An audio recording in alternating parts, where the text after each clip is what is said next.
Hi guys, this is Mr. Tan, and today we're looking at hospitality operations. And obviously, we've been focusing on accommodation services, but within accommodation services, the hotel, we have now moved on to the food and beverage operations.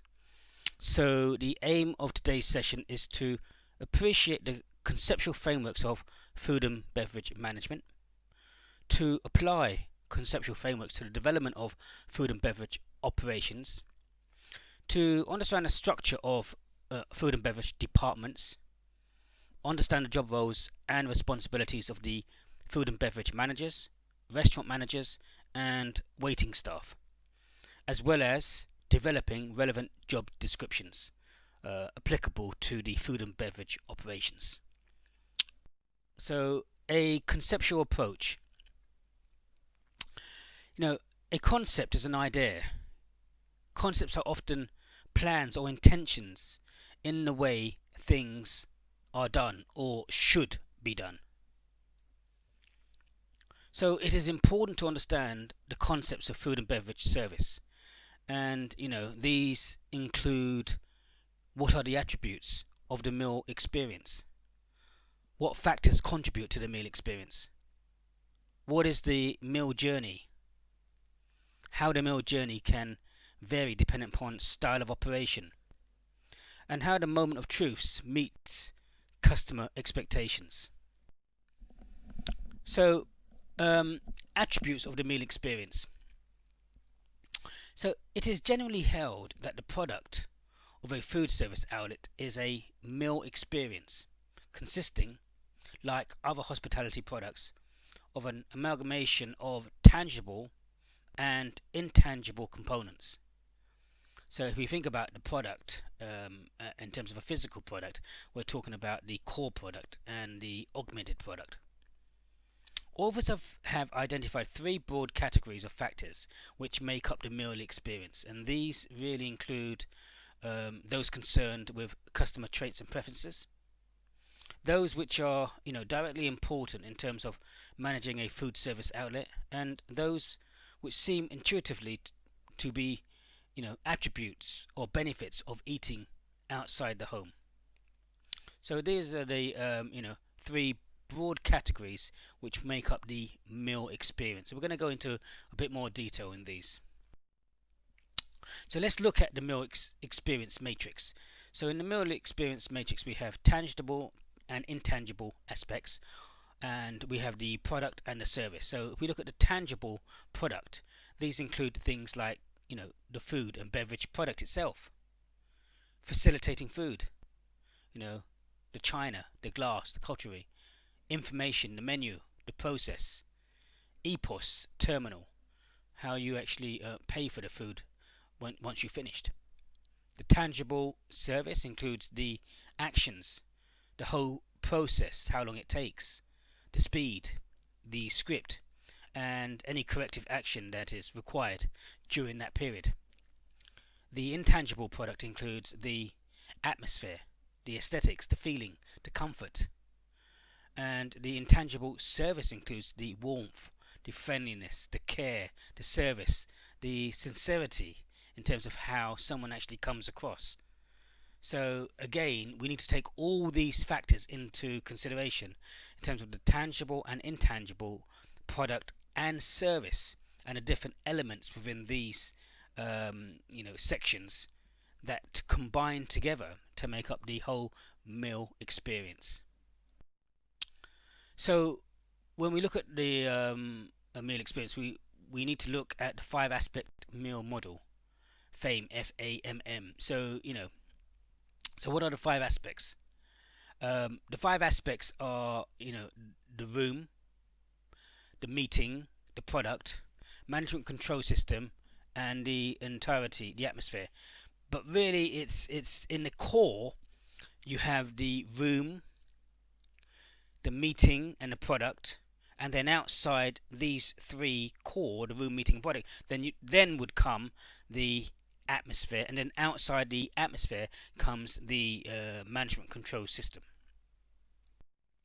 So here we see it here, which is the FAMM, FAMM, 5-aspect meal model.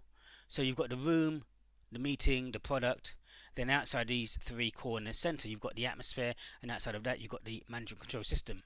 We're going to go into more detail, but basically, what does the room say to you? The room, the texture, the look, and the feel, the materials, the layout, the table, the wallpaper.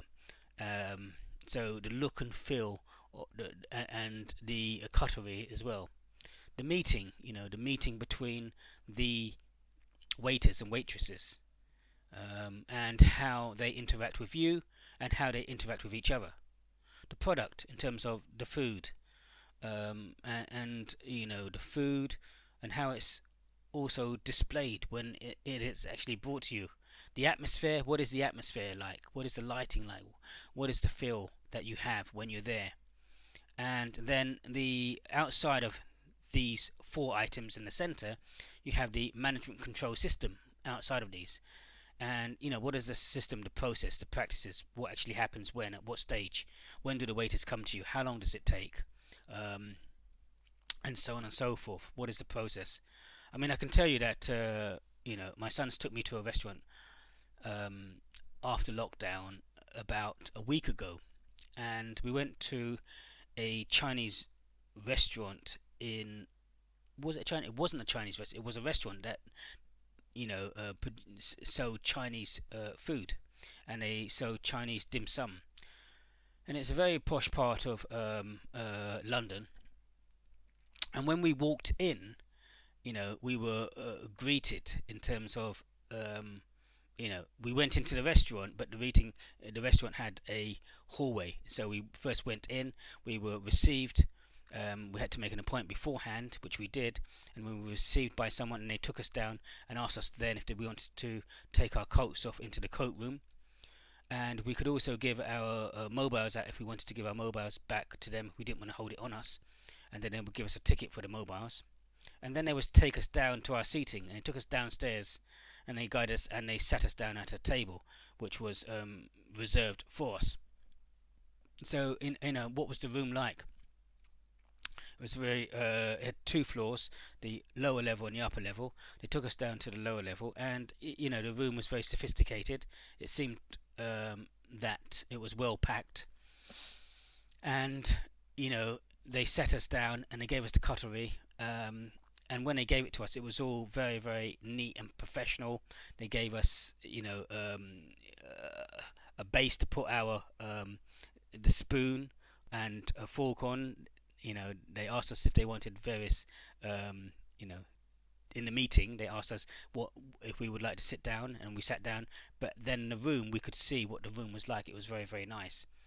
At the same time, they then asked us what we would like, any drinks to start off with, and then they left us for a while. Now, the menu wasn't actually on the table. The menu itself was a barcode on the table, and you would scan your phone, and then the menu would come up on your phone. So it was paperless, and so that was kind of like using new technology there. And then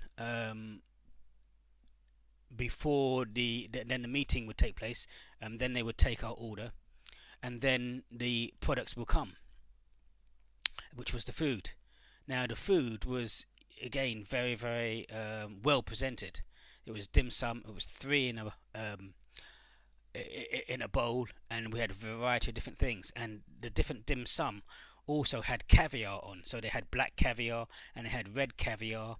And again, the whole presentation, the way the waiters brought the food and explained what it was, the way they poured our tea for us, Chinese tea, and so on and so forth. It was very, very professional. It was very slick in terms of the way they presented everything.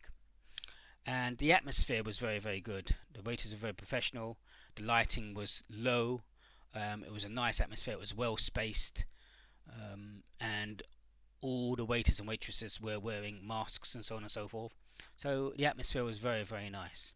And the management control system, again, you had the barcoding, you had the system. They brought us in, and they brought us the food fairly rapidly within a certain period of time. I think it was about 20 minutes.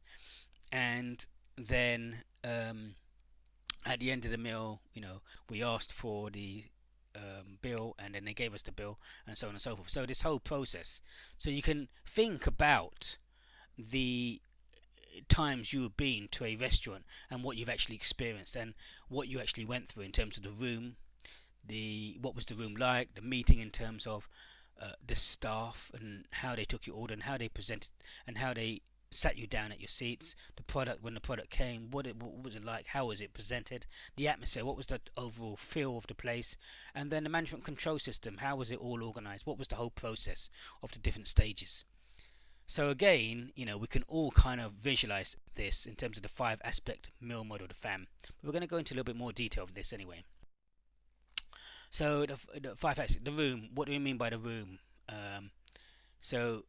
What factors make up this aspect? The factors include, as we've said before, the design, the decoration, textiles, materials and space, and all this adds to our touch and feel and our sight, and we're already beginning to form an opinion in terms of what we feel already. Service considerations, for restaurant dining areas, the room in terms of, do large groups need to be accommodated? Can tables be easily moved for different seating configurations? Is there a need for tableside food preparation? Is there space needed for buffets? And should there be space for queuing or takeout for food guests? So this is all still part of the room consideration factors. Again, the room, legal considerations for the dining area in terms of maximum person capacity, location of the emergency exits, location of emergency equipment, and accessibility for disabled customers. In terms of the meeting side now, the next to the room, what do we mean by the meeting? What relationships are involved? Here we're talking about the staff to customers, to the customer to customer, and staff to staff. So we visualize and we see what's going on all around us.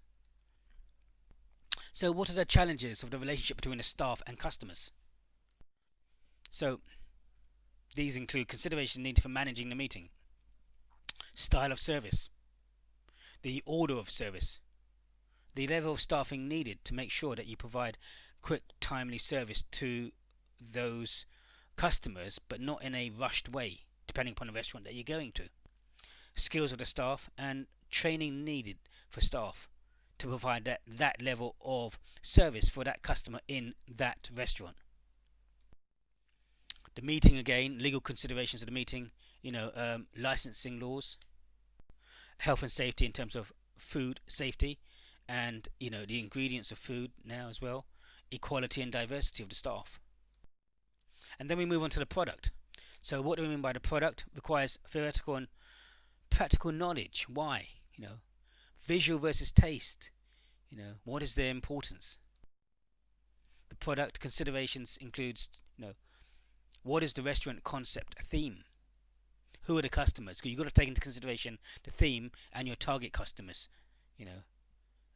What type of menu is it? Is it value for money? And what about the ingredients that are available? What equipment is needed? And what are the skills and knowledge of the staff that is required in that specific restaurant for your target market? So managing, now we've got the control system, but we could have the atmosphere first, but we're talking about the control system. What is the management control system? Controls the room, the meeting, the product. Incorporates the administration, financial, and the legal controls. And what about the control system in terms of who's leading it, who is the supervisor or manager over the whole team, and also managing the logistics, the supply chain. Again, what knowledge is required in the management control system, and this includes the business administration, the marketing, the law in terms of human resources, health and safety, and food safety, management and leadership, product knowledge and service knowledge. Very, very important in terms of managing and the control system, making sure that you maintain certain levels of standards and quality. So how important is an academic education? Very important. Considerations for the management control system. These considerations include, how will relevant laws be met? Do the logistics in the business work? Can the products needed be obtained? Are the selling prices correct? Is there sufficient staff? And are there training needs? So this is all part of the management control system for the food and beverage of a restaurant. Now the atmosphere, what do we mean by the atmosphere, and what factors affect the atmosphere? These include, communication at the table, its entirety of the meal experience, which includes the room, meeting, product, and management control systems. So, how important if creating the right atmosphere where customers feel comfortable and at ease. Very, very important. Absolutely important to customers feeling satisfied and actually enjoying their meal. What are the difficulties in achieving this? So, how do our own five senses relate to the meal experience in terms of the sight, the hearing, the smell, the taste, the touch? But I can tell you that in terms of what I experienced over a week ago, the sight, the hearing, the smell, the taste was absolutely amazing. The whole experience, it was very, very expensive, don't get me wrong. The bill came to over £230 for 4 people, but it was an amazing experience. It was dim sum, it was quick, it was very professional, it was very courteous, and everything that was provided was really unique and really different, with additional touches, like with the with the caviar and so on and so forth, and different types of caviar all over the food. So again, the whole experience was amazing. How important is it for all the senses in harmony to generate a good experience? Very, very important. In order to be completely satisfied, you need the whole experience. And as we've looked at in the previous slides, we looked at a suggestion that someone could potentially face 44 or 42 opinions during that guest cycle at a food and beverage restaurant. So 42 or 44 opportunities. So again, every opportunity that someone has to have an opinion, it's important that opinion is amazing and meets the expectations and the mission and the vision, aims and objectives of the food and beverage theme and restaurant. So very, very important. The atmosphere, considerations for the atmosphere, interaction between the other aspects in terms of the interior decor, meal occasion and service encountered, welcoming, friendly interior, atmospheric music, appropriate service levels and suitable food and beverages, and well managed. This is all part of the atmosphere and how you feel. So there's a group task here, but just think about this. You've been tasked with developing a restaurant. So using FAMM, which includes the room, the meeting, the product, the atmosphere and the control systems, concept, produce a presentation on how each of the 5 aspects will be incorporated into your restaurant in terms of 1, an Italian themed casual restaurant on the high street, 2, fine dining restaurant, modern, French, and 3, fast food themed burger bar, American. So thinking about the FAMM and the 5 aspects, what detail would you put under each? Just have a think about that. The roles with food and beverage, you need to understand the structure of the food and beverage departments, understand the job roles and responsibilities in terms of the F&B managers, restaurant managers and waiting staff. And what is also needed is to develop relevant job descriptions. So the food and beverage departmental structure. So let's have a look at this. There's an example here by Walker 2013. So we can see here food and beverage director, assistant food and beverage director, and then the administration assistant. And then you have room service manager, beverage manager, chief steward, executive chef, catering manager and restaurant manager. So you can see how a large restaurant will have different sections and different employees at different stages for different areas of the operations for food and beverage.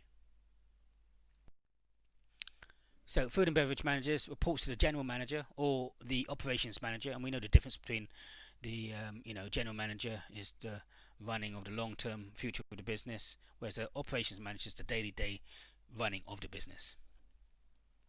Responsible for the effective and efficient management of all food and beverage departments, the restaurants, the bars, the room service, the catering, the banqueting and kitchens.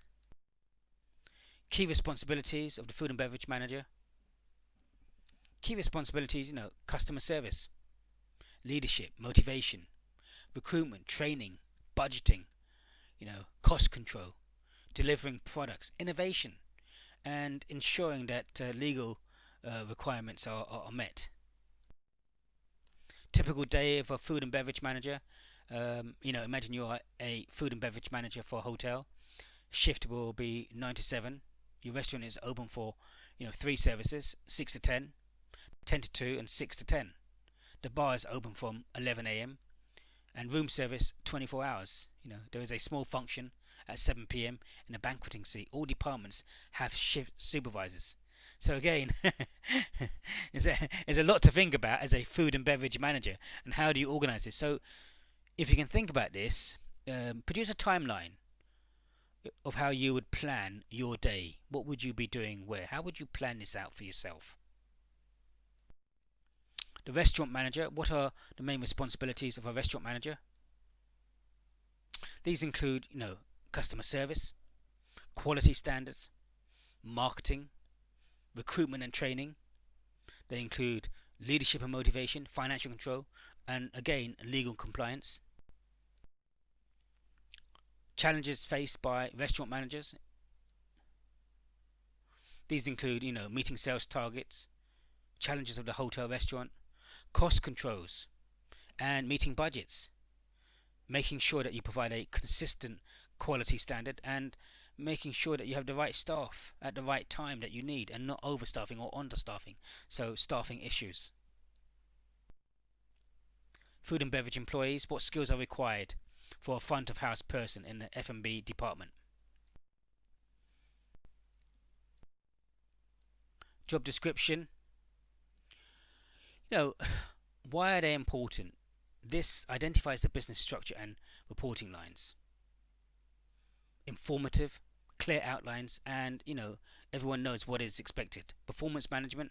Objectives can be set and performance appraised, and from a legal perspective it's very important as well. Helps to form part of a legally bound contract of employment.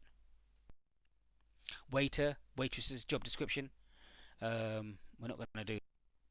So in summary, we've looked at trying to understand the structure of the food and beverage departments, understand the job roles and responsibilities of food and beverage managers, restaurant managers, waiting staff, developed relevant job descriptions, appreciated the conceptual frameworks of food and beverage management, and applied conceptual frameworks to the development of food and beverage operations, and looked at FAMM, FAMM, in terms of the the room, in terms of the meeting, in terms of the product, in terms of the atmosphere, and on the outside in terms of the management control systems. So we've kind of looked at all these today, which is being a lot, which is good. So have a think about some of these tasks that I've asked you to do, and see if you can actually complete them. So thank you today from Mr. Tan.